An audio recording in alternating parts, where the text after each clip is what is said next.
Hello guys, my name is Mithun और आप देख रहे हैं साई आर्या डिजिटल। तो आज का हमारा टॉपिक है मधुमक्खी।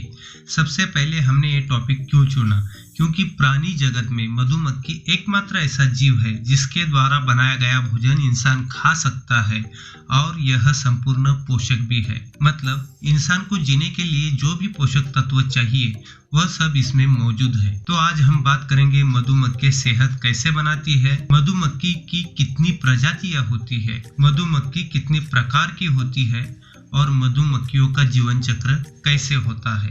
तो चलिए शुरुआत करते हैं। सबसे पहले तो मैं आपको बता दूं, मधुमक्खी जंतु जगत में आर्थ्रोपोडा संघ का एक कीटक है। पूरे विश्व में मधुमक्खी की 20,000 से भी ज्यादा प्रजातियां पाई जाती है, लेकिन आपको जानकर हैरानी होगी कि उसमें से सिर्फ 5 ही प्रजातियां सेहत बनाती है, जिसमें से 4 प्रजातियां भारत में पाई जाती है। मधुमक्खी की इन प्रजातियों से हमारे लोग प्राचीन काल से परिचित है। मधुमक्खी एकमात्र ऐसा जीव है जो फूलों से रस चूसकर उसका रूपांतर शहद में करती है। अगर मधुमक्खियां नहीं होती तो हमें शहद कभी नहीं मिल पाता। दरअसल हमें जो शहद मिलता है वह मधुमक्खियों की उल्टी होती है, क्योंकि मधुमक्खियां पहले फूलों से रस चूसती है और फिर उसे शहद के रूप में बाहर निकालती है। वैसे तो मधुमक्खी एक शांत स्वभाव का जीव है, लेकिन जब इसे खतरा महसूस होता है तो यह काफी आक्रामक बन जाती है। यहाँ तक कि इसके काटने से इंसान की जान भी जा सकती है। मधुमक्खियां पूरे विश्व में पाई जाती है। पृथ्वी पर इनकी संख्या खरबों में है। इनका पृथ्वी पर इतिहास मनुष्य से भी पहले का है। आइए अब हम जानते हैं मधुमक्खियों की प्रजातियों के बारे में। मधुमक्खियों की प्रमुख 5 प्रजातियां हैं। पहली है भुनगा या डिम्बर, जिसे इंग्लिश में एपिस मेलिपोना कहा जाता है। दूसरी है भंवर या सारंग, जिसे एपिस डोर्साटा कहते हैं। तीसरी है पोतिंगा या छोटी मधुमक्खी, जिसे एपिस फ्लोरिया कहती है। और चौथी है खैरा या भारतीय मधुमक्खी, जिसे एपिस सेरेना इंडिका कहते हैं। और 5वीं और सबसे लास्ट में है यूरोपियन मधुमक्खी, जिसे एपिस मेलिफेरा कहते हैं। तो अब हम सबसे पहले जानते हैं भुनगा या डंबर के बारे में। इसके बारे में कहा जाता है कि यह सबसे कम शहद इकट्ठा करने वाली और सबसे छोटी मधुमक्खी होती है। इसका शहद थोड़ा सा खट्टा होता है, लेकिन हमारी प्राचीन सभ्यता आयुर्वेद के अनुसार इसका शहद सर्वोत्तम माना गया है, क्योंकि यह जड़ी बूटियों से भी शहद इकट्ठा कर लेती है जहां पर अन्य मधुमक्खियां नहीं पहुंच पाती।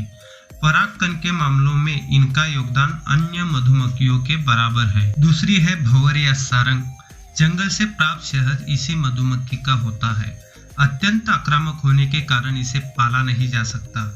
यह देश के अलग अलग हिस्सों में अलग अलग नाम से जानी जाती है। इसे उत्तर भारत में भंवर या भौरे कहते हैं, दक्षिण भारत में सारंग और राजस्थान में मऊमक्खी कहते हैं। यह ऊंचे मकान, ऊंची चट्टानें, पेड़ की बड़ी टहनी के ऊपर अपना छत्ता बनाती है। इसका आकार अन्य भारतीय मधुमक्खियों के मुकाबले बड़ा होता है। इसका छत्ता करीब 1.5 से 2.25 मीटर लंबा होता है। अन्य मधुमक्खियों के मुकाबले यह शहद भी ज्यादा जमा कर लेती है। इसके छत्ते से एक बार में लगभग 30 से 50 किलोग्राम तक शहद मिलता है। अगर इनको आप छेड़ते हैं तो समझ लीजिए आपकी खैर नहीं। जो चीज इसे छेड़ती है उस पर यह आक्रामक तरीके से हमला करती है। तीसरी है पोतिंगा या छोटी मधुमक्खी। इसका छत्ता छोटा होता है और डाली पर लटकता हुआ देखा जा सकता है। यह भंवर की तरह खुले में केवल एक ही छत्ता बनाती है। इसका छत्ता 20 सेंटीमीटर लंबा और 20 सेंटीमीटर ही चौड़ा होता है, लेकिन यह अधिक ऊंचाई पर नहीं होता।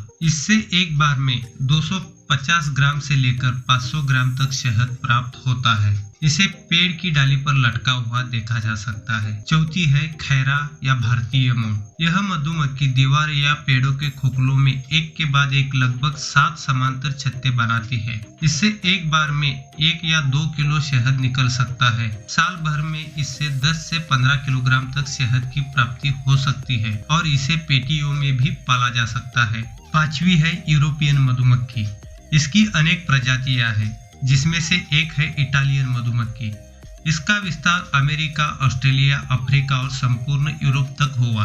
सबसे पहले इसे अपने देश में सन 1962 में हिमाचल प्रदेश के नागरोटा स्थान पर यूरोप से लाकर पाला गया था। इसके बाद 1966-67 में पंजाब के लुधियाना में इसका पालन शुरू हुआ और अब मौजूदा समय में इसी का पालन पूरे देश में किया जाता है। इससे पहले भारत में भारतीय मूल की मधुमक्खी पाली जाती थी, जिसका पालन अब लगभग खत्म हो चुका है। तो चलिए अब हम जानते हैं मधुमक्खियों के परिवार के बारे में। एक साथ रहने वाली मधुमक्खियों को एक कॉलोनी भी कहा जाता है और इसी के साथ इसे एक मौनवंश भी कहा जाता है। एक कॉलोनी में लगभग 50 से 60 हजार मधुमक्खियां होती है, जिसमें एक रानी मधुमक्खी होती है। कॉलोनी में 3 प्रकार की मधुमक्खियां होती है। पहली है रानी मधुमक्खी, दूसरी है नर मधुमक्खी और तीसरी है कामेरी मधुमक्खी। अब हम जानते हैं तीनों मधुमक्खियों का कार्य। सबसे पहले जानते हैं क्वीन यानी रानी मधुमक्खी के बारे में। एक कॉलोनी में वैसे तो हजारों मधुमक्खियां होती है, लेकिन इसमें सिर्फ एक क्वीन होती है। इसका काम सिर्फ अंडे देना होता है और सिर्फ यही वास्तव में पूर्ण विकसित मादा होती है। यह आकार में और मधुमक्खियों से बड़ी और चमकीली होती है, जिसे झुंड में आसानी से पहचाना जा सकता है। दूसरी है नर मधुमक्खी। इनका काम केवल रानी मधुमक्खी को गर्भधारणा कराना होता है। गर्भधारणा के लिए कई नर प्रयास करते हैं, लेकिन सिर्फ एक सफल हो पाता है। मौसम और प्रजनन काल के अनुसार नर मधुमक्खियों की संख्या घटती या बढ़ती रहती है। प्रजनन काल में एक कॉलोनी में इनकी संख्या 250 से लेकर 300 तक हो जाती है और विपरीत परिस्थितियों में इनकी संख्या घटकर 0 तक हो जाती है। तीसरी है कामेरी मधुमक्खी या यूं कहें मजदूर मधुमक्खी। किसी भी कॉलोनी में सबसे महत्वपूर्ण मधुमक्खियां कामेरी ही होती है। इन्हें वर्कर मधुमक्खियां भी कहा जाता है। यही फूलों से रस ले आकर उससे शहद बनाती है। इसी के साथ अंडे और बच्चों की देखभाल भी करती है और छत्ते का भी निर्माण करती है। मधुमक्खियों के 2 पेट होते हैं, जिसमें से एक का उपयोग यह खाना खाने के लिए और दूसरे का उपयोग फूलों का रस इकट्ठा करने के लिए करते हैं और इसी रस को पचाकर बाद में शहद बनाती है। अब हम जानेंगे हमारे जीवन में मधुमक्खियों का महत्व। कृषि उत्पादन में मधुमक्खी का बहुत अधिक ज्यादा महत्व है। सीसी घोष, जो सन 1919 में इंपीरियल कृषि अनुसंधान में कार्यरत थे, उन्होंने कहा था अगर मधुमक्खी 1 रुपए का शहद और मोम देती है तो 10 रुपए कीमत का उत्पादन बढ़ा देती है।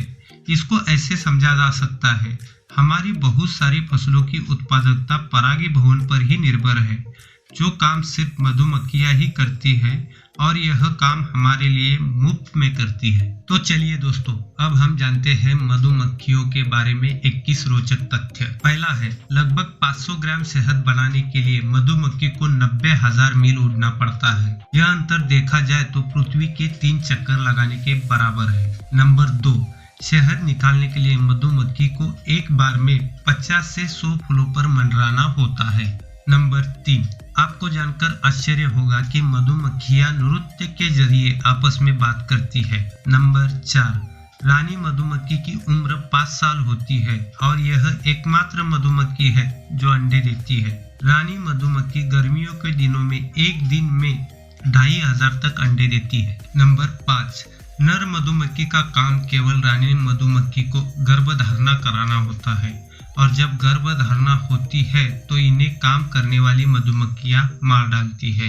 नंबर 6, पुरुष मधुमक्खियों का आकार काम करने वाली मधुमक्खियों से बड़ा होता है, लेकिन इनके पास डंक नहीं होते और यह कोई काम भी नहीं करते। नंबर 7, मधुमक्खियां पिछले 15 करोड़ सालों से एक ही तरह से शहद बनाती आ रही है। नंबर 8, मधुमक्खियों का जन्म से ही शहद बनाने की कला नहीं आती, बल्कि इन्हें यह काम छत्तों में पुरानी मधुमक्खियों के द्वारा सिखाया जाता है। नंबर 9, मधुमक्खी एकमात्र ऐसे प्रकार की मक्खी है जो डंक मारने के बाद मर जाती है।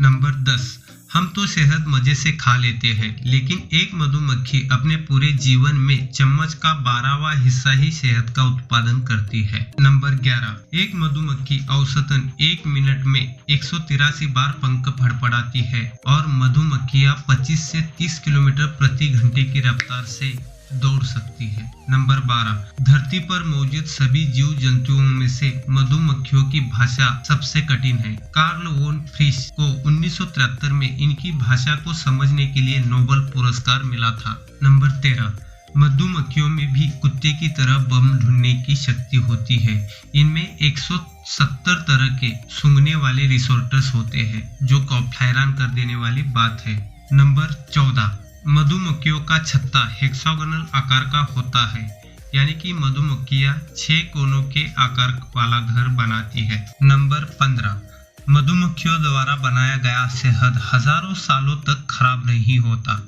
और शहद एकमात्र ऐसा खाद्य पदार्थ है जिसमें जीवन को बनाए रखने के लिए सभी आवश्यक पोषक तत्व पाए जाते हैं। नंबर 16, हमारे द्वारा खाए जाने वाला लगभग 1/3 भोजन मधुमक्खी के परागीकरण करने से ही बनता है, क्योंकि परागीकरण से ही फूल और फूल से फल बनते हैं। नंबर 17, आयुर्वेद में शहद को एक उत्तम औषधि माना गया है।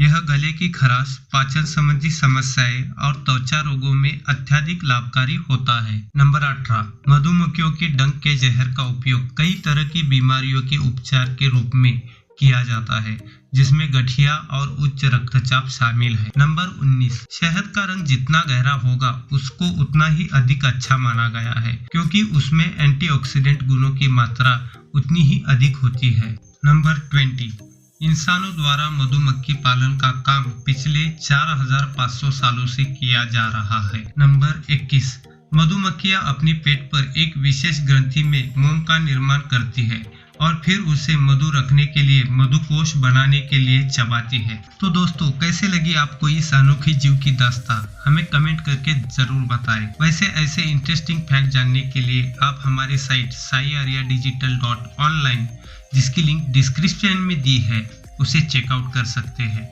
आपका कोई सुझाव हो तो नीचे कमेंट बॉक्स में जरूर बताएं। वीडियो अच्छा लगा हो तो लाइक और शेयर कीजिए। मिलते हैं नेक्स्ट वीडियो में, तब तक के लिए बाय।